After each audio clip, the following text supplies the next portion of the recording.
Бакай Ата айылынын тургуну Мирлан Изабеков үй иштерине төө бурчак айдаган. Бирок аба ырайы жанчыл болгондуктан таласы азырынча биринчи сугаттан өтө элек. Бул убакка чейин эсти былтыркы жылга салыштырмалуу бул ушул учурга чейин жок дегенде 1-2 суу ичип калыш керек эле да. Бүгүнкү күндө мына фасолдорду көрүп атасыздар, бир да суу иче элек. Ошо нымдуулугу менен өзү кармалып туруп атыр да. Даже ушул нымдуулуктан ошо айтып атам, ошо бир аз ооруду даже фасолдорчу. Кургабаган топурак төө бурчакты саргайтып жибергенин айтып, дыйкандар чоочулап турат. Адистер мындайда жер кыртышын жумшартууну сунуштайт.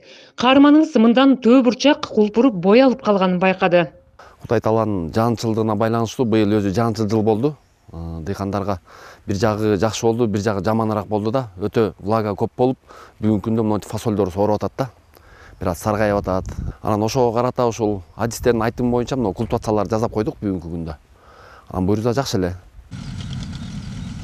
Анткени менен жаанчыл аба ырайы бедеге, дан эгиндерге айрыкча көп жылдык чөпкө жагымдуу болууда. Дыйкандын беде таласында түшүм жакшы экен. Учурда биринчи чабыгы жүрүүдө. Бакай Ата району быйыл 500 гектардай гана беде айдалат деп пландаган. Бирок быйыл 1000 гектарга жакын беденин жаңы талаалары пайда болду. Айыл чарба министрлигинин тапшырмасы боюнча жерди оңдош үчүн которуштуруу айдоо ыкмасын биринчиден колдонушубуз керек экен. Анан кийин химикаттан дагы алысыраак болуп, биологический дарыга өтүү талабы коюлуп атат. Ошол себептен которуштуруу айдоо ыкмасын киргизип, биз дыйкандарга түшүндүрүү иштерин жүргүзүп, быйылкы жылы ошо чөп дагы басымдуу болуп, былтыркыдан көп айдалды. Кудай буйруса, жаандын көп жаагандыгына байланыштуу чөп дагы ушул убакка чейин чабылбай кармалып келди.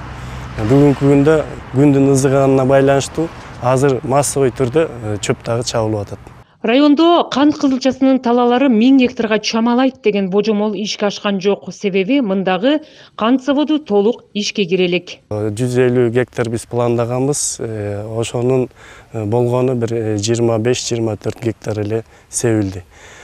Себеп кант заводу азыркы учурда иштебей турат. Анан дыйкандар менен дагы жазында келишим түзгөн жок да. Ошол себептен дыйкандар быйыл кант кызылчасын азайды, өтө эле азайдашты.